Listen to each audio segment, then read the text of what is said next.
վախենում ենք ստեղծել մեր, այսպես ասած, ինստիտուցիոնալ կրթական համակարգը եւ ավելի շատ զբաղված ենք կրթական բարեփոխումներ ներկրելով այլ համակարգ։ Կրթության մեջ դեռ այդպիսի հետաքրքիր տարբերակում կա բացահայտ ուսումնական ծրագիր եւ քողարկում, որովհետեւ բացահայտը այն փոքր խնդիրները, որոնք լուծելի են, հեշտ են, ժամանակին չեն բարձրաձայնվում եւ դրանք կուտակվում են ու բերում են պայթյուններ, իրենց մշակույթը, ինքնությունը, կրոնը եւ կրթությունը համահունչ են իրար։ Եւ այդ իմաստով իրանք ավելի լավ հանուր առմամբ չեմ ասում, այսօր համաշխարհային ճգնաժամ է կրթության,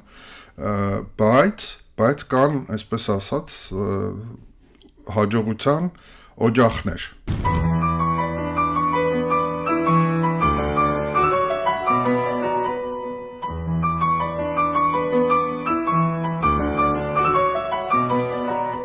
Հանրային ռադիոյի եթերում Արարատյան հայրապետական թեմի ինքնություն հաղորդումն է, բարև ձեզ, ես Նոեմին եմ։ Սիրելի ունկնդիրներ, քաղաքակրթական այս մեծ փոփոխությունների ժամանակաշրջանում, երբ ամեն ինչ տրանսֆորմացվում է, կրթությունը եւս կանգնած է լուրջ մարտահրավերների առջև։ Հաճախ ենք լսում, թե այս պահին անհասկանալի է, թե 10 տարի հետո կրթության առջև ինչ խնդիրներ են ծառանալու եւ այսօր ինչ քայլեր պետք է ձեռնարկել այդ կրթությունը հետագայում ավելի գրագետ ու ճիշտ կազմակերպելու համար։ Այսօր կրթությունը ինչ պետք է անի, ինչ գործիքներով պիտի կրթի, ֆունդամենտալ կրթության վրա հիմքը պետք է դնի, թե հմտություններ սովորեցնի։ Մի խոսքով այսօր փորձելու ենք հասկանալ, թե մեր ինքնությունը եւ կրթությունը ինչ փոխհարաբերություններ պետք է ունենան փոփոխվող այս ժամանակաշրջանում։ Տաղավարում է այսօր Սերոբ Խաչատրյանը, ԵՊՀ դասախոս, կրթության փորձագետ, որին դուք շատ լավ ճանաչում եք, բայց փորձենք այսօր նրան մի քիչ խոսեցնել ինքնության մասին։ Բարև ձեզ։ Բարև ձեզ։ Շատ են ձեզ հարցեր տալիս կրթության վերաբերյալ, փոփոխությունների վերաբերյալ, բայց չգիտեմ այդ ընթացքում խոսում ենք հայկական ինքնության կարևորության մասին կրթության մեջ, թե չէ։ Ցավոք շատ քիչ ենք խոսում, մենք հիմա ավելի շատ այսպես ռեակտիվ ենք, այսինքն տեղի է ունենում ինչ-որ մի իրադարձություն, որ օրենք է ընդունվում, որոշում է կայացվում եւ արձագանքում ենք դրան, բայց ցավոք այդ խորքային քննարկումները շատ քիչ են տեղի ունենում եւ սա իրոք կարեւոր է մեզ համար, որովհետեւ մենք երկար տարիներ եղել ենք Խորհրդային Միության կազմում եւ մեր կրթական քաղաքականությունը մշակվել է Մոսկվայում։ Հիմա 90-ական թվականներից սկսած արդեն մենք դարձանք անկախ, բայց դեռևս չենք կարողանում այդ ինքնուրույնությունը ձեռք բերել։ Ավելի շատ կապկում ենք, կրկնօրինակում ենք, քան այսպես ասած, ինչ որ խորքային բաներ ենք անում։ Այսինքն վախենում ենք փոփոխությունների գնալ, թե չգիտենք ինչը փոխել։ Վախենում ենք խորանալ, վախենում ենք ստեղծել մեր, այսպես ասած, ինստիտուցիոնալ կրթական համակարգը եւ ավելի շատ զբաղված ենք կրթական բարեփոխումներ ներկրելով, մինչդեռ սա բազմաթիվ, այսպես վտանգներ ունի եւ հաճախ տեղի է ունենում այսպես կոչված պսևդոիմիտացիա, այսինքն մենք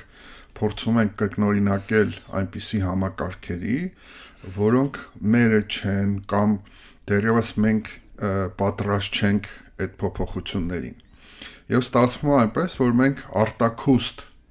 կրկնօրինակում ենք ինչ-որ մի համակարգի, բայց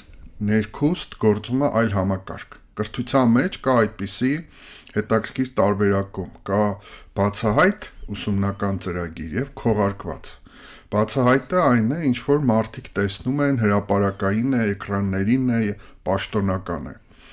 Քողարկված ծրագիրը, որը ըստ մասնագետների իրականն է, գործողը։ Շատ հաճախ մենք թաքցնում ենք, ցույց չենք տալիս, բայց երբ որ ռեալ կյանքում ես նայում, դպրոցի, համալսարանի ամենօրյա գործընթացներում հենց դա է աշխատում։ Այ մենք այս խնդիրը ունենք եւ սա իհարկե նորմալ է։ Մի հայտնի փիլիսոփա սոցիոլոգ կա 20-րդ դարի Գոֆման, ինքը մարդու կյանքը բաժանել է երկու մասի՝ բեմական մաս եւ այսպես հետնաբեմի մաս։ այսինքն երբ որ բեմական հատվածում մարդիկ այսպես խոսում են, այսպես կուլտուրական, շատ բաներ փոխարկում են, իդեալականացնում են, թաքցնում են եւ կա այդ հետնաբեմի կյանքը, որտեղ մարդիկ ավելի բաց են, խիզախ են, ազնիվ են, չէ՞, օրինակ ես երեք մի միջոցառման էի, որտեղ խոսնակներից մեկը պատմեց, վերջում ասեց, էլի բաներ կան ասելու, բայց դա բեմից ասելու չէ։ Այսինքն մեր կյանքը միշտ երկաթված է, կա տեսանելի հատված, ես նաև հաճախ համատում եմ Սառցաբեկորի հետ, որտեղ կա վերջերյա հատվածը, որը բոլորս տեսնում ենք, եւ շատ ավելի խորը գործընթացները տեղի են ունենում ստորջերյա հատվածում։ Հիմա մեզ մոտ էլ է այդպես, այսինքն ինչ որ կրթական համակարգ կա, որը ցուցադրելի է, տեսանելի է, եւ կա համակարգ, որը շատ քչերն են տեսնում ու հասկանում, բայց հենց այդ համակարգն է, որ գործում է։ Ու եթե մենք ուզում ենք բան փոխենք, պետք է այդ ստորջրյա հատվածներում աշխատենք։ Սկզբունքորեն, եթե թատրոնի հետ ենք համեմատում, նորմալ է, որ բեմում այլ բան պիտի երևա եւ ետնաբեմում կուլիսներում գտնվող մարդիկ չերևա, նրանց աշխատանքը գրեթե անտեսանելի եւ ծավալը անպատկերացնելի է, բայց դրանք գործում են ներդաշնակ։ Հիմա դուք այդ օրինակը բերեցիք, նկատի ունեք, որ շատ տարբեր են նաեւ ներդաշնակ չեն։ Տեսեք, Գոֆմանի, քանի որ դա Գոֆմանի տեսությունն է, իր խոսքերով մեկնաբանեմ։ Ինքը ասում է, եթե բեմական կյանքի եւ հետնաբեմի տարբերությունը փոքր է, այսինքն այնինչ մենք հրապարակային ասում ենք եւ այնինչ իրականում տեղի է ունենում, եթե դրանց տարբերությունը մեծ չէ, դա նորմալ է, որտեվ ինչ որ մի տարբերություն ամեն դեպքում պետք է լինի տեսանելի կյանքի եւ անտեսանելի, բայց եթե տարբերությունը շատ մեծ է, այնինչ մենք ասում ենք եւ այնինչ իրականում կա, դա արդեն բերում է շատ լուրջ խնդիրների, եթե մարդու վրա ենք պրոյեկտում շիզոֆրենիայի, եթե հասարակության վրա ենք պրոյեկտում բերում է այսպես աննորմալ զարգացումների, այնպես որ այստեղ կարևորը այն է, թե տարբերությունը ինչքան է մեծ։ Եկեք տեղադրենք այդ օրինակը մեր կրթական համակարգի վրա։ Հիմա հասկանանք ինչքան է մեծ տարբերությունը։ Այնինչ որ մենք ցուցադրում ենք եւ այնինչ որովհետեւ ես միշտ ասում եմ մեր կրթական համակարգի թիվ 1 խնդիրը այն է, որ կեղծիքն ու խաբեությունը շատ է։ Մենք շատ բան ենք կեղծում մեր կրթական համակարգում։ Մեր աշակերտների եւ ուսանողների զգալի մասը արտագրում են։ Եվ տնայինները, եւ քննությունները, սա արդեն խաբեություն է։ Հիմա եթե անկեղծ խոստովանեն մեր աշակերտներն ու ուսանողները, իրենք էլ բացահայտ ասում են, որ այո, մենք մեծամասամբ արտագրում ենք։ Հիմա եթե համակարգը արտագրության վրա է, ինչպես կարող է այն լինել, այսպես ասած, իրական։ Խաբեությունը, մենք անգամ ունենք դեպքեր, երբ որ ուսուցիչն է ստիպված լինում քննության ժամանակ աշակերտի տետրը գրել, որ ինչ-որ մի դրական գնահատական ստանա։ Մեր դասարաններում կան բազմաթիվ խնդիրներ, որոնք մենք կոծկում ենք, չենք բարձրաձայնում, որովհետև Հայաստանում դեռևս ընդունված այն համակարգը, որ սխալվելը, խնդիրների մասին խոսելը թուլության նշան է։ Այսինքն այն մարդիկ, որոնք անընդհատ խնդիրներ են բարձրացնում, իրենց կարող են մեղադրել, ասել, դե եթե դու տնօրեն ես ու չես կարողանում քո դպրոցը կառավարել, ուրեմն դու տնօրեն չես։ Դրա համար տնօրենը մտածում է, լավ, ես ինչ անեմ, որ կոծկեմ իմ դպրոցի խնդիրները։ Եվ այդպես ամեն մեկը իր տեղում զբաղված է խնդիրները կոծկելով, եւ խնդիրները այդպես կուտակվում են ու մի օր, ասենք, պորտկում է ունենում, հա, ասենք, չգիտեմ, հայրը սպանում է երեխային, կամ երեխաները դանակահարում են իրար, կամ աշակերտը ծեծում է ուսուցչին։ Այսպիսի դեպքեր ենք ունենում, որոնց մեծ մասը էլի քողարկվում է, բայց գիտեք, որոշները հանրային հնչեղություն են ստանում, եւ հետո սկսում ենք այսպես քննարկել, թե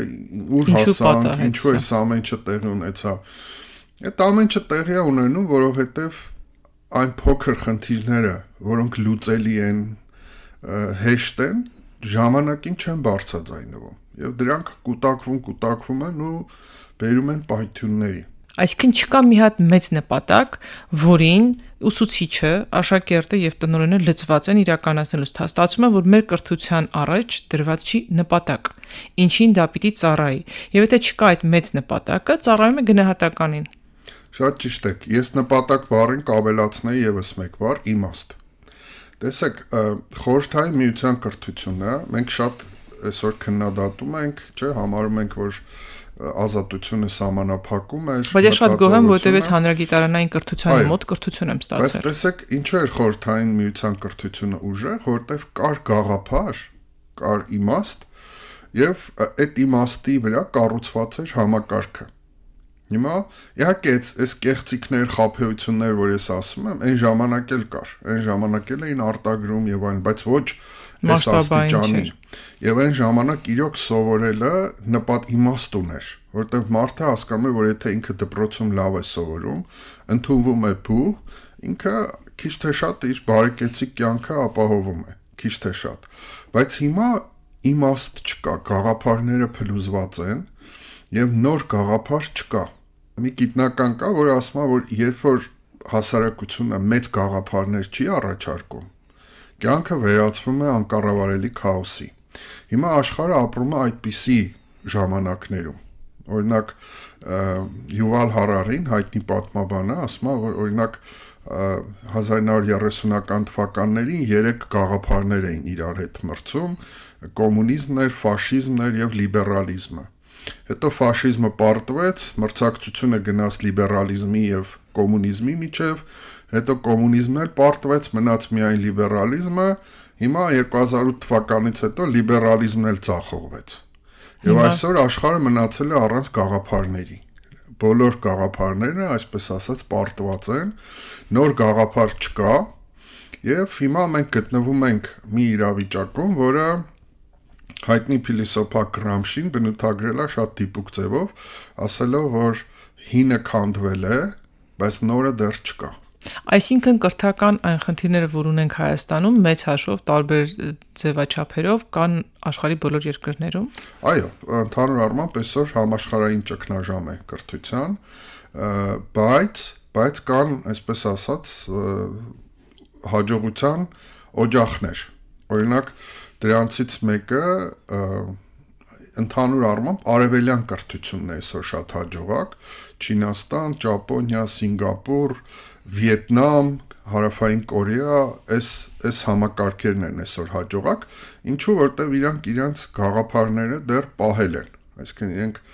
իրենց մշակույթը, ինքնությունը, կրոնը եւ կրթությունը համահունչ են իրար։ Եվ այդ իմաստով իրանք ավելի լավ վիճակում են։ Չեմ ասում իդեալական, որտեվ էլի խնդիրներ կան։ Երբ որ նայում ենք արևմտյան հատվածը, այստեղ ավելի հաջողակ են այն պետությունները, որոնք ավելի հայտնի են որպես ինտրովերտներ։ Օրինակ Էստոնիան, Ֆինլանդիան, այն երկրները, որտեղ մարդիկ ավելի, այսպես ինքնամփոփ են, ավելի քիչ են, այսպես սոցիալականացվում եւ իրենց ինչի է դա առավելություն բերում, որտեղ այս թոհուբոհի մեջ, այս տեխնոլոգիական թոհուբոհի մեջ իրանք կարողանում են ավելի լավ տիրապետել իրենց եւ ավելի լավ սովորել։ Նայեք, ինձ թվում է, այստեղ խնդիրը էլի գալիս է նրանից, որ արևելյան երկրները, այսինքն Չինաստանը, Ճապոնիան, Կորեան պետական մակարդակով ունեն կոնկրետ նպատակ եւ իրենք պահանջարկ են դնում կրթության առջև, թե ինչպիսի քաղաքացի, ինչպիսի մարդիկ ենք ուզում, որ դուք մեզ տակ 5 տարի հետո, 10 տարի հետո, որ ոլորտներում ինչ մակարդակի գիտելիք կամ ինչ տեխնոլոգիական խնդիրներ լուծող մարդիկ պիտի լինեն, եւ ոչ միայն տեխնոլոգիական, այլ նաեւ հումանիտար ոլորտում ինչ մտածողությամբ, իսկ արևմտյան աշխարհը հիմա էլի որոնումների մեջ է եւ չգիտի թե ինչ է ուզում եւ իր պետության առաջ ինչ խնդիրներ են դրված։ Իրենք էլ նստած ճգնաժամային իրավիճակում այսօր այս խնդիրն է սա լուծենք, վաղը կհասկանանք ինչ է ուզում, որտեւ իրենց առաջ դրած չի խնդիր։ Մեր պետության առաջ էլ չկա այդպիսի խնդիր կարծես թե դրած եւ մենք էլ ամենօրյա այս ճգնաժամների մեջ այստեղ խնդիր կա, այնտեղ խնդիր կա, այնտեղ խնդիր կա, դրանք լուծելով մենք այդպես էլ առաջ չենք գնում ու 100-ամյա պլանավորում չենք կարող կատարել, որտեւ մենք այս պահին չգիտենք մեր պետությունը ինչի համար է, որ գաղափարի շուրջ, որ նպատակի շուրջ է զարգանում կամ որ նպատակի շուրջ պիտի զարգացնենք։ Գուցե այդտեղից պետք է սկսել։ Այո, եւ մի շատ հետաքրքիր գաղափար ունի գերմանացի փիլիսոփա Կանտը, որը իմ կարծիքով յուրաքանչյուր կրթական համակարգի, այդ թվում Հայաստանի կրթական համակարգի առանցքային հարցը պետք է լինի։ Կանտը շատ հանճարեղ ձևակերպում է տվել, ասելով, որ կրթության խնդիրը ազատության եւ սահմանափակման այդ ներդաշնակությունը պահելն է։ Այսինքն մի կողմից կրթությանը անհրաժեշտ է ազատություն, որտեղ եթե չկա ազատություն, չկա մտածողություն, չկա ստեղծագործականություն եւ կրթությունը շանս չունի զարգանալու։ Բայց մյուս կողմից, երբ որ դու սահմանափակումներ չես դնում, այդ ազատությունը կարող շատ վտանգավոր լինի։ Հիմա տեսեք, օրինակ արևմուտքը չկարողացավ այդ բալանսը գտնել։ Արևմուտքը շեշտը ավելի դրեց ազատության վրա, աշակերտակենտրոն մոտեցման վրա, եւ այդտեղ այդ սահմանափակումների խնդիրը չաշխատեց։ Օրինակ, այսօր մենք տեսնում ենք, Միացյալ Նահանգներում, անգամ Ֆինլանդիայում դեպքեր են լինում, երբ որ աշակերտը զինված մտնում է դպրոց կամ քոլեջ կամ համալսարան ու գնդակահարում է ուսուցիչների, դասախոսների, աշակերտների։ Ինչու, որովհետև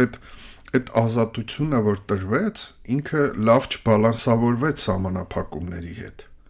Եվ հիմա մի հետաքրքիր բան ասեմ, անցած տարի Նորվեգիան, որ աշխարհի ամենաայսպես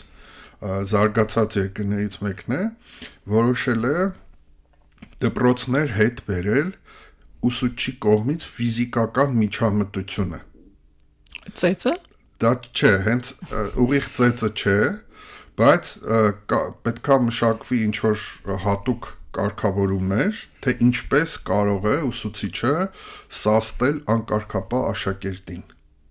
Եվ այս խնդիրը արևմտյան աշխարհում շատ լուրջ խնդիր է։ Մենք հենց հիմա Միացյալ Նահանգներում մի սկանդալային դատավարություն է ընթանում, երբ որ աշակերտը համարյա ուսուցչին, այսպես ասած, հասցրել էր մահվան տուռը ծեծելով։ Էլ չեմ խոսում, դուք տեսնում եք, անգամ Ֆինլանդիայի նման երկրում աշակերտը զինված մտավ դպրոց։ Հիմա արևմուտքը չկարողացավ այս բալանսը գտնել։ Արևելքն էլ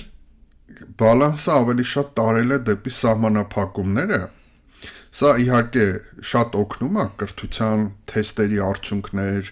գիտելիքների առումով, բայց մարդու զարգացման տեսանկյունից էլ էլի խնդիր է, որտեղ Բայց եթե նայում ենք տնտեսության ցուցանիշներով, օրինակ նույն չինական կրթության շնորհիվ իրենք կարողանում են մեծ գիգանտներին արևմուտքից կլանել, հաղթել եւ իրենց մոտ ուժեղացնել, ասենք նույն մեքենաշինության նման մեծ արդյունաբերական ոլորտը Չինաստանն արդեն յուրացրել է եւ Ամերիկան անգամ դժվարանալու է հիմա մրցակցել իրենց հետ, բայց դա նաեւ կրթության բան է, բայց այստեղ նաեւ իրենք ամեն ինչը անում են շատ ավելի էժան, արագ, ու եթե առաջ մեզ մոտ չինական ապրանքը նույնացվում էր էժանի ու անորակի հետ, այսօր ինքը ավելի շատ նույնացվում է էժանի ու որակյալի հետ, որտեղ իրենք բավական բարելավել են որակը։ Նայեք, մի բան է ուզում քննարկենք, եթե արևելքի եւ արևմուտքի կրթական մոդելներն ենք քննարկում, միտեղ ասում ենք սահմանափակում, միտեղ ազատություն, բայց մի ուրիշ խորքային խնդիր էլ կա։ Արևմուտքը գնաց նրան, երկար տարիներ դրանով է զբաղվում, որ կարևորում է եսակենտրոնությունը, դու ես որոշում, կարևորը դու ես եւ այլն։ Արևմտյան աշխարհը դեռ խոսում է մենքի մասին, որտեղ դու ընդամենը այդ մեծ մենքի մի մասնիկն ես, ինչպես ժամացույցի մեջ, այսինքն դու քո անիվը ճիշտ ես պատտասնում, ամբողջ համակարգը ճիշտ պատտվում է։ Եվ այնտեղ ճգնաժամը էգզիստենցիալ այդ գոյաբանական խնդիրները գուցե ավելի քիչ են կամ գուցե կոծկված են, չգիտեմ, բայց ամեն դեպքում հանրային դաշտում քիչ են երևում, քան արևմուտքում, որտեղ անընդհատ այդ խնդիրը կա եւ որտեղ իմաստի, նպատակի, երազանքի բացակայության զգացողությունը, որտեղ ինքը չգիտի ինքը ում է պատկանում, սոցիալականացման այդ խնդիրը շատ լրջորեն կա ու դա շատ լավ արտահայտվում է հատկապես կրթության ոլորտում։ Այո։ Տեսեք, այդ մասին իդեպ շատ վաղուց դեռևս արևմուտքին զգուշացրել է հայտնի ֆրանսիացի սոցիոլոգ Դյուրքհեյմը, որը օգտագործեց այդ անոմիա կոչվող հասկացությունը, որի ամբողջ իմաստն է, որ երբ որ մենք քանդում ենք սոցիալական այդ կապերը, այսինքն հասարակության սոցիալական սոսինձը թուլանում է, այդ դեպքում կրթությունը ունենում է լուրջ խնդիրներ, որովհետև մարդկությունը ինչ որ բաների հասել է շնորհիվ այն բանի, որ մեծ թվով մարդիկ կարողացել են համատեղ ապրել եւ համատեղ աշխատել։ Այ հիմա դա է քանդված, այսինքն այդ համատեղի, միասնականի, կոլեկտիվի այդ գաղափարները այսօր արևմուտքում փլուզված են եւ շատ անհատականացված է արևմտյան հասարակությունը։ Դա նորից եմ ասում, ազատության առումով լավ է, որտեղ դու ավելի ազատ ես քեզ զգում, բայց մյուս կողմից էլ ինքը հասարակական զարգացման, սոցիալական զարգացման տեսանկյունից շատ վտանգավոր է եւ նաեւ կրթության առումով էլ է շատ վտանգավոր։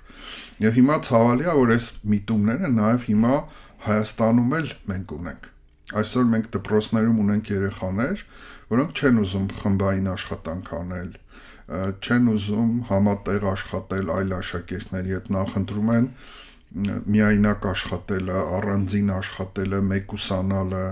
այս խնդիրները մենք էլ ունենք արդեն, եւ այդ իմաստով իհարկե Հայաստանը բացարձակապես այս մակարդակի խնդիրներ մեզ մոտ չեն քննարկվում։ Մենք վերցրել ենք այդ միջազգային կազմակերպությունների հայտնի կլիշեները, որակյալ կրթություն, ներառական կրթություն, այսպիսի ինչ-որ բաներ, որոնք գեղեցիկ բառեր են, բայց այդ բառերով չի լինում կրթության համակարգի զարգացումը։ Դու պետք է ավելի խորքային հասկանաս քո process-ները եւ այդ ձևով տանես։ Այդ բառերը իրականում թղթի վրա շատ գեղեցիկ են, բայց ռեալ կյանքում դրանք անհասկանալի բաներ են։ Օրինակ, բայց նաև կրթություն չի մտնում նոր հայտնագործությունները, ասենք դասագրքերով որ նայում եմ, շատ քիչ են տարբերվում իմ ժամանակվա սովորած գիտելիք փուլերից եւ հիմա իմ, ասենք, տղաների դասագրքերից։ Ինչի, որովհետեւ օրինակ, չգիտեմ, որևէ ոլորտում հայտնագործություններում, տեխնոլոգիայի մեջ, կենսաբանության մեջ, չգիտեմ, շատ տարբեր, դրանց մասին երեխեքը իմանում են սոցիալական ցանցերից։ Մի քիչ շատ հետաքրքրվողները on-line դասընթացներ են վերցնում կամ ծնողները խրախուսում են, իրենք գնում են այնտեղ եւ դպրոցը իր համար դառնում է հին եւ այնտեղից ինքը բան չի ստանում, նոր շունչ չի ստանում։ Գուցե ժամանակն է նաեւ նորագույնը բերել, նոր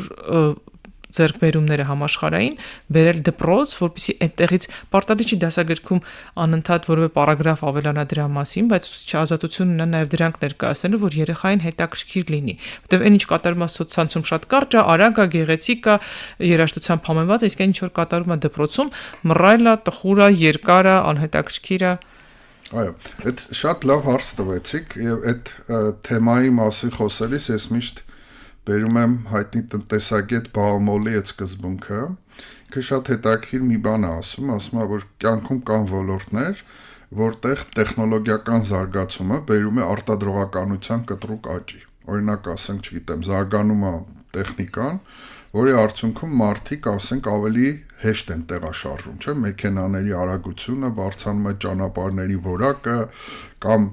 հիշենք համակարգիչները ինչքան արագացել են այսօր ինտերնետի որակ, այսինքն տեխնոլոգիաների զարգացումը շատ ոլորտներում բերում է արդյունավետության աճի։ Այն գործը, որ դու առաջ անում էիր 1 ժամում, հիմա կարող ես անել կես ժամում։ Չէ, ես ավելի արագ կասեմ, որտեղ եթե արհեստական բանականության գործիքն էլ հավելում ես, կարող 30 վայրկյանում անես։ Ես հիշում եմ, երբ որ իմ տանը առաջին անգամ ինտերնետ էի միացնում հեռախոսով, ու ես հիշում եմ, որ մի 5-6 րոպե սպասում էի, մինչև ինտերնետին միանայի, որտեղ ինքը շատ դանդաղ էր աշխատում, համակարգչի արագությունը։ Բայց հիմա տեսեք, ինքը Բամոլը հետաքրքիր բան ասում, բայց այդ նույն բանը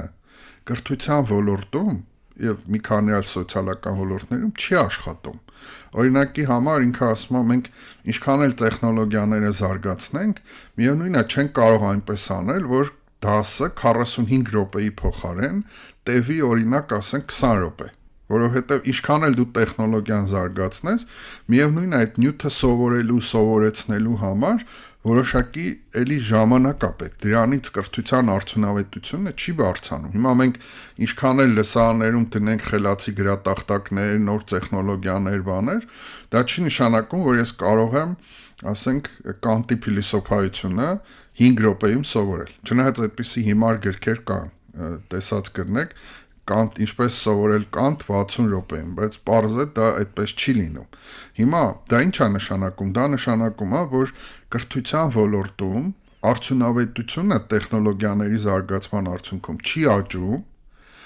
ավելին կրթությունը սկսում է ավելի շատ փող ուզել նույն բանը անելու համար, որովհետև օրինակ եթե առաջվա լսարանում, չէ, մեզ պետք էր միայն գրատախտակ ու կավիճ, այսինքն միակ ծախսը այդ Միակ տեխնոլոգիան կավիճն է։ Հիմա դուք պետքա բերեք մի քանի $1000 smart գրատախտակ դնեք, օդափոխիչ դնեք, չգիտեմ, այդ տեխնոլոգիաների անընդհատ բաներ, զարգացումների լավ սեղաններ պիտի դնեք, նստարաններ եւ այլն, հա։ Եվ նաեւ երեխաներ ունենան հեռախոս, որ կարող են այդ smart գրատախտակներից օգտվել, ծրագրերին միանան։ Կրթությունը պահանջում է շատ ավելի մեծ փող, բայց դրա դիմաց չի բերում այդ արդյունավետությունը, ինչ բերում է օրինակի համար տեխնոլոգիական զարգացումը, չէ՞։ Տեսեք, այսօր տեխնոլոգիաների զարգացումը բերում է նրան, որ արդեն խանութներում մենք կարող ենք ինքնուրույն վճարել, շատ բաներ ռոբոտներն են արդեն սկսել անել, արդյունավետությունը բարձրանում է, բայց կրթության ոլորտում տեխնոլոգիաների զարգացումը չի բերում դրա համար որպեսզի ձեր ասած խնդիրը լուծվի, այսինքն երեխաները ոչ թե TikTok-ից, Facebook-ից, YouTube-ից նոր բաներ իմանան, այլ ուսուցիչից իմանան, դրա համար պետքա որ պետությունը կրթության վրա ներդրումները ավելացնի։ Բայց ինչ ձևով տեխնոլոգիան առնելով եւ բայց եթե նույնիսկ բյուջեն մեծացրեց, գրատախտակներ բերեց եւ այլն, միևնույն բովանդակությունը չի փոխվում։ Օրինակ, պետք է նվազեցնել ուսուցիչների ծանրաբեռնվածությունը։ Այսինքն, եթե օրինակ մենք ասենք, որ հարգելի ուսուցիչ, դու շաբաթական ոչ թե 20 ժամ պիտի դասավանդես, այլ օրինակ 14 ժամ, եւ մնացած ժամանակը պետքա զբաղվես այդ ձեր ասած նոր բաները սովորելով, որպեսզի քեզանից երեխան իմանա, ոչ թե YouTube-ից։ Այս դեպքում սա ինչ է նշանակում։ Սա նշանակում է, որ պետությունը պետքա էապես մեծացնի կրթության ոլորտի ներդրումները։ Բայց պետությունն էլ ասում է, ես չունեմ այդքան գումար, որ մեկ դրույքի համար 14 ժամ վճարեմ։ 14 ժամը համարեմ մեկ դրույք։ Այդ չես համարում ուսուցիչն արդեն 20 ժամ պարապելուց հետո նախ ինքը հոգնում է, հետո ինքը չի ստանում այն եկամուտը, որին համարժեք էներգիա է ծախսել։ Եվ կարողանա նաև ներդնել նոր գիտելիք ստանալու։ Շատ լավ վրա։ սկզբունք կա, կոչվում է անտելոպի սկզբունք, ասում է, եթե առյուծը դաշտամուկ բռնի եւ ուտի, սովամակ կլինի։ Ինչու՞։ Որտեղ այն էներգիան, որը ինքը ծախսելու է դաշտամուկ բռնելու վրա, շատ ավելի մեծ է, քան դաշտամուկի տված սնունդը։ Հա, բայց եթե ինքը բռնի մի հատ անտելոպ, ինքը կարող է կշտանալ։ Հիմա այս դաշտամկան process-ը տեղի ունենում կրթության ոլորտում։ Մենք անընդհատ դաշտամուկ ենք բռնում։ Ուսուցիչը այնքան էներգիա է ծախսում, այո, այն էներգիան, որ ինքը ծախսում է, դա նման է դաշտամուկ բռնելուն։ Այսինքն հսկայական էներգիա է ծախսում, այդ ծախսած էներգիայի դիմաց իր ստացածը բավարար չէ։ Եվ հետեւաբար ինքը սկսում է սպառվել, հոգնել, զզվել։ Այսօր մենք եթե դուք խոսեք ուսուցիչների հետ, նրանց գալի մասը ուզում է դուրս գա դպրոցից։ Ինչու՞, որովհետեւ ինքը հասկանում է, որ այն էներգիան, այն ջանքը, այն էմոցիոնալ աշխատանքը, որ ինքը կատարում է, բացարձակ համարժեք չէ իր ստացած աշխատավարձին։ Հիմա շատ են հարցնում, օրինակ, ինչի պիտի սա սովորեմ, ինչու պիտի նստեմ, ես օրեր, ժամեր, ամիսներ ծախսեմ Կանտի փիլիսոփայությունը սովորելու, եթե ես գնալու եմ դառնամ, չգիտեմ, ատաղձագործ կամ ծրագրավորող։ Այս դիլեմայի առաջ ենք մենք իհարկե կանգնած, ինչու պիտի գիտել դպրոցում երեխան ստանա այս գիտելիքը, եթե դա հետագայում չի կիրառելու։ Եվ հիմա հարցը առաջանում, մենք պիտի դպրոցում տանք գիտելիք, թե տանք հմտություններ, որ երեխան ինքը հասկանա իրեն ինչ է պետք սովորել եւ սկսի սովորել ինքնուրույն։ Այսինքն մենք երեխային տանք գիտելիք, թե սովորեցնենք ինչպես սովորել։ Շատ լավ հարց է, որովհետեւ ես ընդհանրապես ասում եմ, կա տարբեր տեսակի գիտելիք, մենք սովորաբար գիտելիք ասելով մի բան ենք հասկանում, բայց իրականում կրթության ոլորտում կան շատ տեսություններ, որոնք գիտելիքը բաժանում են տեսակների։ Օրինակ կա փաստական գիտելիք, հա։ Փաստական գիտելիքը ինքը շատ պարզ գիտելիք է եւ ուսանողը աշակերտը այսօր այդ գիտելիքը կարող է տարբեր աղբյուրներից ստանալ, բայց կա նաեւ օրինակ ընթացակարգային գիտելիք, որը ցույց է տալիս, թե ինչ որ մի բան ինչ process-ներով է տեղի ունենում։ Օրինակ դա լավ կլինի, որ ուսուցիչը սովորացնի, որտեվ դա ենթադրում է որոշակի փորձառություն, կա կոնցեպտուալ գիտելիք, որը արդեն քննադատական մտածողություն է պահանջում հասկանալու, խորքային հասկանալու այդ երևույթները։ Հիմա կարծում եմ, որ փաստական գիտելիքը մենք կարող ենք արտապատվիրակել անգամ արհեստական բանականությանը, որ այդ բաները երեխան սովորի արհեստական բանականությունից։ Բայց մնացած գիտելիքների պարագայում ամեն դեպքում ուսուցչի առկայությունը պետք է եւ հենց սրա վրա պետք է կենտրոնանա դպրոցը։ Այսինքն դպրոցը էլի պետք է շարունակի գիտելիք տալ, բայց այդ գիտելիքը պետքա լինի ուրիշ մակարդակի գիտելիք։ Ինչ։ Ասեցի արդեն, որ պետքա գիտելիք լինի, որը օգնի երեխային ավելի խորքային հասկանալ։ Օրինակի վրա եմ ուզում որ դա բացատրեք, որ ավելի հասկանալի լինի, էլի, ասենք հմտություն սովորեցնի, թե գիտելիք տա, որևէ օրինակի վրա խնդրում եմ բացատրեք։ Օրինակ, ես չգիտեմ, երևի իմ ոլորտից բերեմ օրինակը, ասենք փիլիսոփայության ոլորտից, օրինակի համար ես կարող եմ ուսանողին սովորացնել, թե տվյալ փիլիսոփան երբ ծնվել, ինչ աշխատություններ ա գրել, ինչ հասկացություններ է առաջարկել, սա այդ փաստական գիտելիքի մակարդակն է, որը շատ կարևոր է, որտեղ հիմքը դա է։ Բայց դրա բացի դա ես կարող եմ իրեն սովորացնել, թե ինչու, ասենք, այդ շրջանում այդ փիլիսոփան այդ տեսությունը առաջարկեց, որքանով էր դա կապված ժամանակի, այսպես ասած, պահանջների հետ։ Կարող եմ իրան սովորացնել, որ այդ գաղափարները ինքը համեմատի այլ փիլիսոփաների գաղափարների հետ, որոնք ապրել են տարբեր դարաշրջանում եւ արդեն ավելի կապակցված հասկանա։ Տվյալ փիլիսոփային հասկանա ոչ թե որպես ինքը էսա ասել, այնա ասել, այլ իր այդ ասածները որքանով են շարունակում այլ փիլիսոփաների, որքանով են կապված մյուսների հետ, այսինքն ավելի խորքային։ Եվ այդ ամեն ինչը սովորելու արդյունքում ինքը հասկանա, որ այդ փիլիսոփայական գաղափարները շատ ավելի մեծ համատեքստերի հետ կապեր ունեն, կապերը տեսնի այլ բաների հետ։ Եվ նաև իրեն տեսնի դրա մեջ, եւ իրեն տեսնի դրա մեջ, թե ասենք ինչի է սովորում Կանտ, ինչի է սովորում, չի սովորում Կանտ։ Շատ կարևոր բան ասեցիք, երբ որ ինձ հարցնում են այսօրվա ամենակարևոր փոփոխություններից մեկը, որ դասարանում, լսարանում պետք է անենք, ես միշտ ասում եմ, որ այսօրվա կրթությունը պետք է լինի ընկղմողական, immersive։ Ինչու, որպեսզի երեխան ինքը ընկղմվի որոշակի կոնկրետ իրավիճակի մեջ եւ իրան տեսնի այդ իրավիճակում։ ԵՊՀ-ում մի շատ հայտնի դասախոս կար, Պետրոս Հովհաննիսյան, որը մահացավ, պատմության դասախոս էր, օրինակ իր ուսանողները միշտ պատմում են, որ երբ որ ինքը ինչ-որ բաներ բացատրում, ասենք ավարայրի ճակատամարտ, այդ ամենը անում էր այնպես, որ կարծես թե դու ես այդ ճակատամարտի մասնակիցը, դու ես այդտեղ ու անձամբ մասնակցում ես այդ ճակատամարտին։ Այսա ամենակարևոր պահանջներից մեկն է ժամանակակից կրթության, որ ուսանողը կամ երեխան, աշակերտը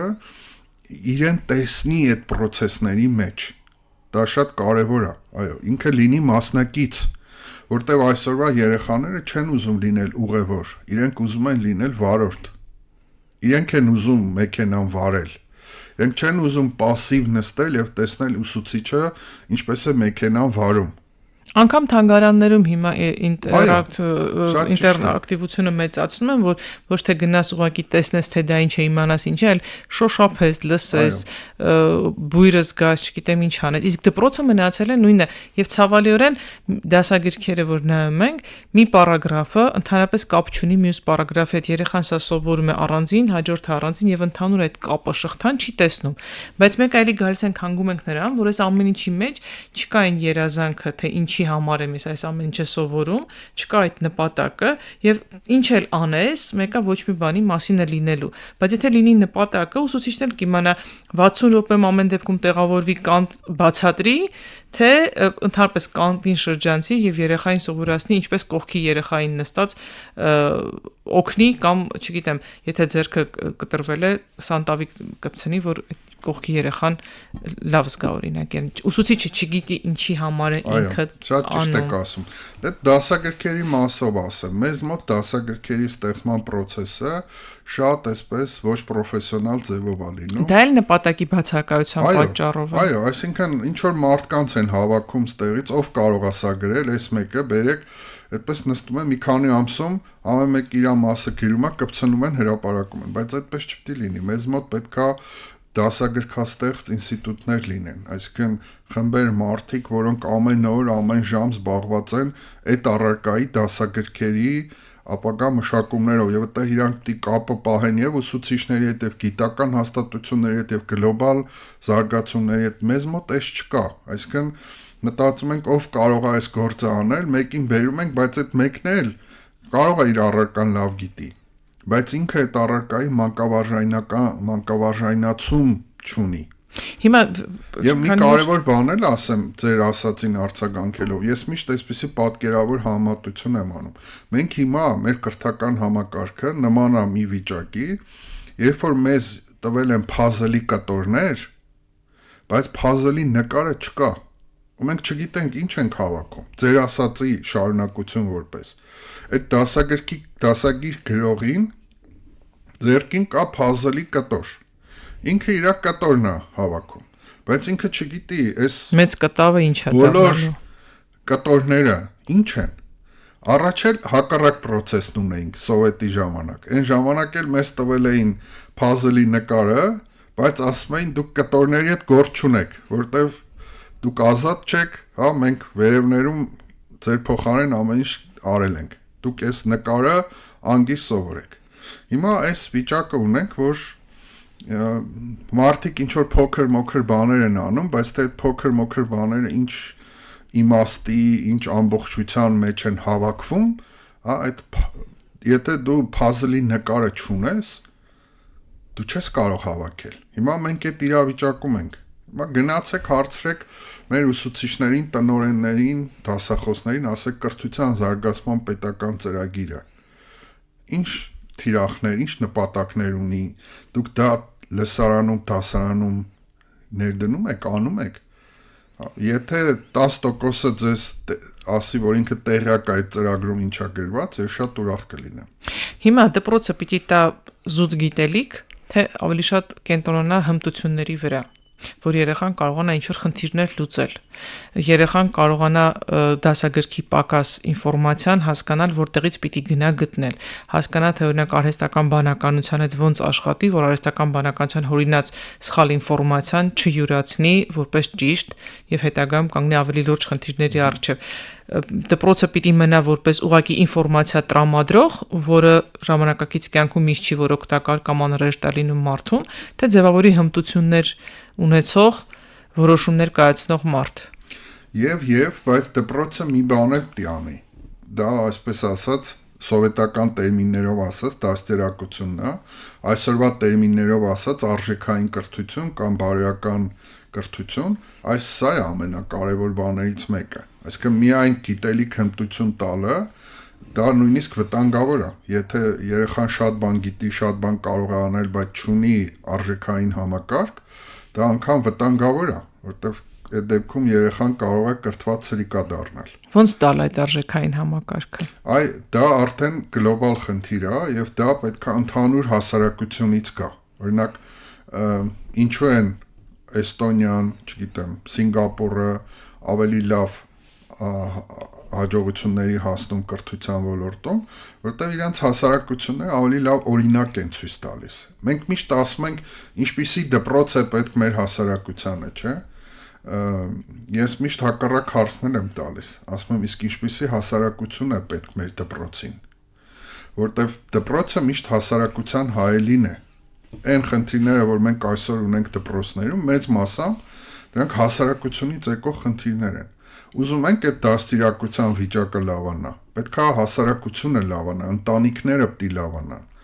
Ինչ անի ուսուցիչը, եթե դպրոց է գալիս երեխա, որը ասենք, չգիտեմ, նորմալ դաստիարակություն չունի, արժեքներ չունի։ Եվ անգամ նորմալ դաստիարակություն ունեցող երեխան մտնում է այդ միջավայրում եւ դառնում է ընդհանուր ամբողջի կանոններով շարժվող ինչ որ մեկը։ Դա էլ չի։ Բայց օրինակ Ճապոնիայի օրինակը բերենք, հա, Ճապոնիայում սովորություն ունեն, այսպես իրենց մշակույթի մեջ է մտած, երբ որ ինչ որ մի նոր տեխնոլոգիա, մի նոր գաղափար գալիս է, իրենք վերցնում են ամբողջությամբ ուսումնասիրում դա ինչ է, հարմարեցնում իրենց մշակույթին, արժեհամակարգին եւ այդ կես մատուցում հասարակության օրինակ դիցուկ գրիչի օրինակը, հա, երբ որ գնդիկավոր գրիչը ձևավորվեց, իրենք վերցրեցին, հասկացան, որ դա հետաքրքիր տեխնոլոգիա, բայց ճապոնական հիերոգլիֆները գրելու համար հարմար չէին, եւ իրենք մշակեցին, հղկեցին մի տարբերակ գրիչի, որը կարող էր եւ բարակ գրել եւ մի քիչ շատ սեղմելով հասկանալ եւ այլն, որ իրենց հիերոգլիֆները ճիշտ գրել։ Մենք վերցնում ենք մի բան ու չգիտենք ոնց տեղայնացնենք, որովհետեւ մենք չենք աշխատում նաեւ մեր մշակույթի, մեր ինքնության հարցերի հետ։ Երեխան հիմա իրեն ավելի շատ նույնական ասում Spider-Man-ի, Batman-ի կամ չգիտեմ որևէ համաշխարհային բեսթսելերի հերոսի հետ, քան սեփական մշակույթի որևէ հերոսի հետ, որովհետև դա լավ չի ներկայացնում ու դրա հետ համադրված չի ոչ կրթությունը, ոչ դաստիարակությունը, ոչ էլ արժե համակարգը։ Միանշանակ համաձայն եմ եւ բավական լուրջ քաղաքագետներ, մի քանի հոգի միշտ այդ գաղափարը բարձրացնում են, որ հնարավոր է կապկել տեխնոլոգիական նորույթները։ Օրինակ, եթե հիմա ամբողջ աշխարհը անցել է էլեկտրական մեքենաների, մենք էլ ենք անցնում, ամբողջ աշխարհը օգտագործում է Facebook, համակարգիչ, ինտերնետ, մենք էլ անենք։ Կան բաներ, որոնք ունիվերսալ են։ Այսինքն աշխարհը անում է, մենք էլ պետք է անենք։ Այդ հեշտ է, տեխնոլոգիաներ եւ այլն եւ այլն։ Բայց կրթության մասին ասում են, որ դա անհնար է։ Այսինքն մենք պարտավոր չենք անել նույն բաները, ինչ անում են մյուս երկրները։ Եվ այդ Ճապոնիայի օրինակը շատ խելամիտ օրինակ է։ Դու կրթությունը մի բան է, որ պետք է աճեցնես, ոչ թե ներկրես։ Դա անում էր Մաշտոցը։ Այո։ 5-րդ դարում անում էր Մաշտոցի թարգմանչած ամբողջ այդ շարժման ակունքներով, երբ որ երեխաներին ցանցային այդ համակարգով կրթում էին նախ ծխական դպրոցներում, հետո թեմական դպրոցներում, հետո գալիս էր էջմիածնական, չէ՞ սուբորդինացիան անցնում էր եւ ապա արդեն սեփական արժեքային համակարգով, քրիստոնեական բարոյագիտության արժեքային համակարգով ամրացված կրթված դաստիարակած երեխաներից ամենալավագույններին ուղարկում էին Եդեսիա, Սամոսատ, Ալեքսանդրիա, Հունաստան, չգիտեմ, բոլոր տեղերից բերելու այն նոր ձեռքբերումները, որը մշակել էր այդ ժամանակվա առաջատար միտքը, եւ դրանք բերում էին, թարգմանում էին, որը հնարավոր էր տեղայնացնում էին, որը չէ։ Ասենք նույն Անանյա Շիրակացու պարագայում էինք խոսում նախորդ հաղորդման ժամանակ, մարդը հասկացավ, որ գիտելիքը հասել է, թողեց, նորից գնաց որպես սովորական աշակերտ Հունաստանում հույն ուսուցչի մաթեմատիկոսի մոտից նորից սովորելու եւ դա բերելու դասագրքի վերածելու։ Հիմա մենք չենք անում, մենք երեխաներին չենք կրթում արժե համակարգով, առանցքը չենք ամրացնում եւ եթե այդ կմախքը չկա, որի վրա պիտի հավաքվի, ամորֆ ինչ որ մի բան է ձևավորվելու։ Եթե դու այդ կրթությունը չես ազգայնացնում, դա նույն բանն է, ոնց որ քեզ ուղարկում են դրսից կոստյում 54 չափսի, եւ դու ասում ես, որ հարգելի հայեր, պետքա բոլորդ այս 54 չափսի կոստյումը հագնեք։ Ինչ կլինի այդ դեպքում։ Կլինի այն, որ մեծ մասը այդ կոստյումի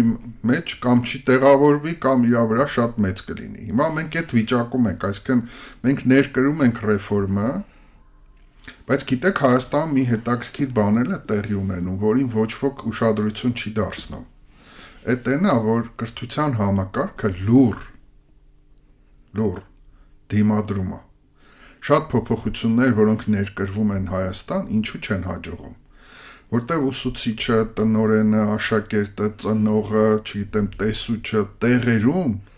դիմադրում են, այսինքն չեն ուզում, որ այդ ռեֆորմը ներդրվի։ Դա լավ է թե վատ։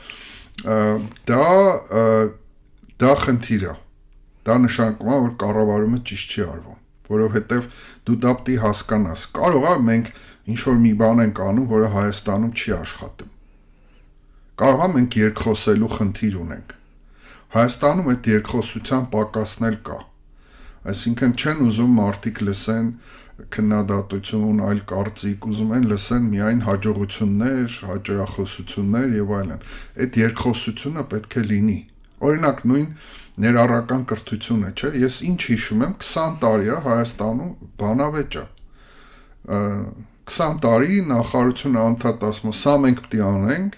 20 տարի ուսուցիչները անընդհատ ասում են, չի աշխատում դասարանում։ Հիմա նախարարությունը մեղքը գցում է ուսուցիչների վրա, ասում է, որտեղ դուք չեք կարողանում դա ներդնել։ Բայց այս մարդիկ էլ ասում են, եկեք ցույց տվեք ոնց անենք։ Դուք եկեք արեք օրինակ։ Եվ այս 20 տարի է, ես ինչ խոսում եմ ուսուցիչների հետ, անդադ ասում են, այդ ներառական կրթությունը չի աշխատում։ Նախարարությունն անդադ ասում է, որ ներառական կրթությունը որակապես նոր փուլի է հասել, բայց տարբեր բաներ են ասում երկու խաղացողներ։ Հիմա ինչ անել։ Ինչից սկսել եւ ինչ անել, ինչպես այդ ազգային մտածողությունը, բարոյագիտությունը կամ արժեհամակարգը բերել դպրոց եւ ինչպես համադրել հմտություններ սովորեցնել երեխաներին եւ ինչպես հավաքել այդ ամբողջական մարմինը։ Գիտեք ոնց, առաջի քայլը այն է, որ մենք պետքա Հայաստանում այսպես համախմբենք եւ ստեղծենք մի ինստիտուտ, որի դա պարտադիր չի ինչ որ ֆորմալ ինստիտուտ լինի, դա կարող ոչ ֆորմալ է լինի, պարտադիր չի նոր հիմնարկ ստեղծենք, որի շուրջ պետքա համախմբվեն այն մարդիկ, որոնք ոչ միայն կրթության մասնագետներ են, այլ նաեւ հարակից գիտություններ, հա, փիլիսոփայություն, ազգագրություն, մարդաբանություն, սոցիոլոգիա, հոգեբանություն եւ այլ։ Կենսաբանություն էլ օրինակ։ Այո, ինչու ոչ, կենսաբանություն, արհեստական ինտելեկտ եւ այլն։ Եվ այս մարդիկ պետքա մի հատ հասկանան իրավիճակը եւ նախարարությունը պետքա ունենա ինչ-որ մի հենարան, ինստիտուցիոնալ հենարան, որը պետքա հիմնված լինի շատ լուրջ խորքային վերլուծությունների վրա եւ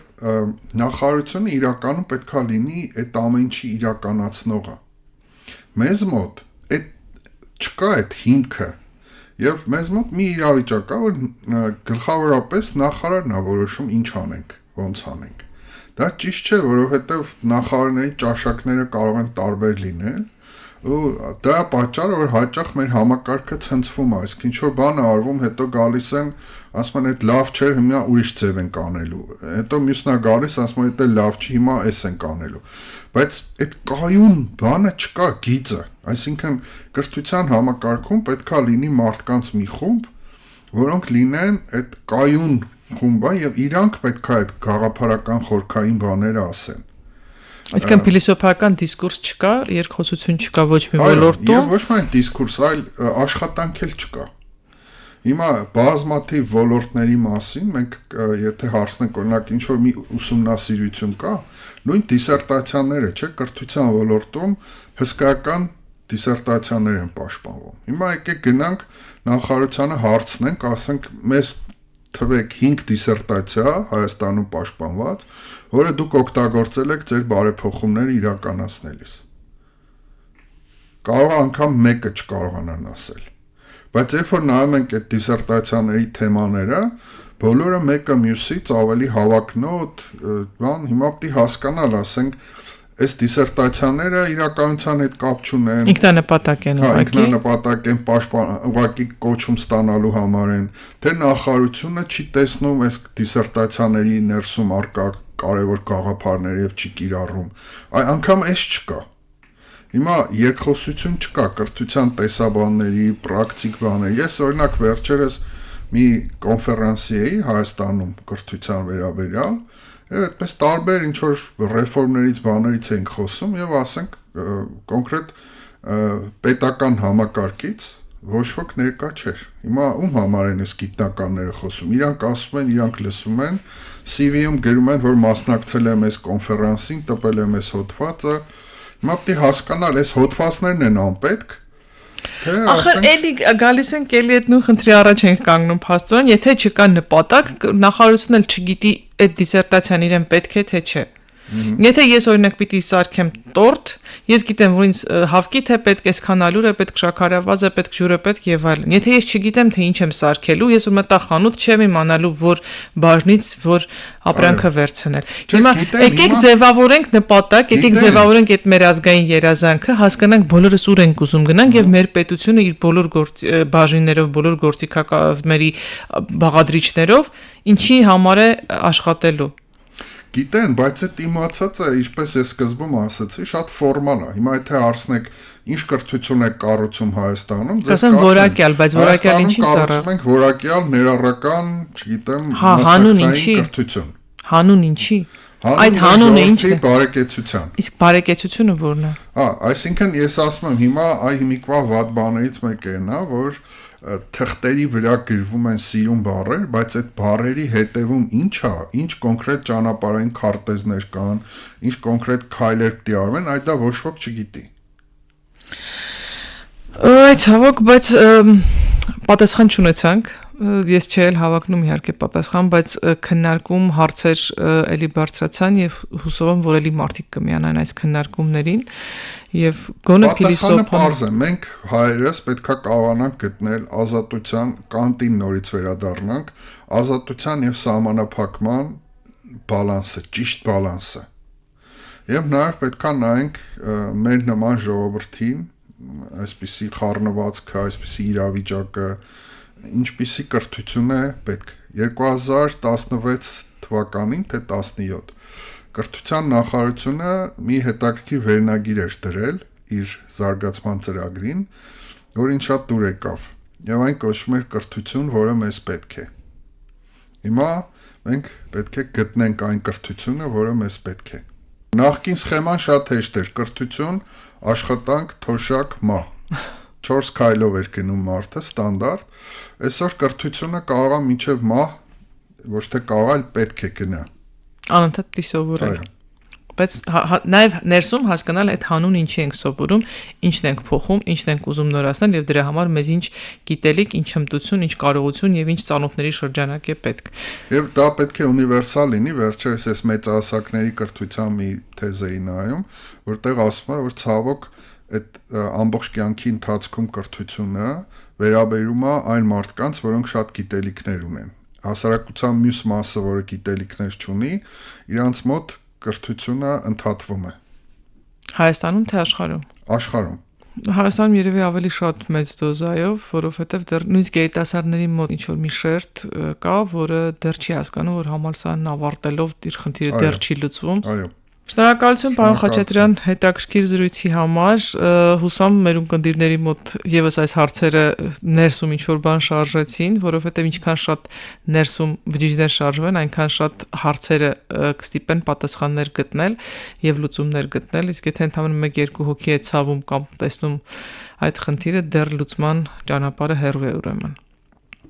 Ես իմ ունկնդիրներին եւ ակնդիրներին հիշեցնեմ, որ այսօր տաղավարում ես սիրով զրուցում եմ ԵՊՀ դասախոս կրթության փորձագետ Սերոբ Խաչատրյանի հետ։ Մենք փորձեցինք այսօր բրդի նման չփխել, առանձնացնել, հասկանալ աշխարհի եւ հատկապես Հայաստանի արչեւ ծառացած կրթական հիմնախնդիրները։ Ինքնությունը եթերում կլինի հաջորդ շաբաթ ցտեսություն։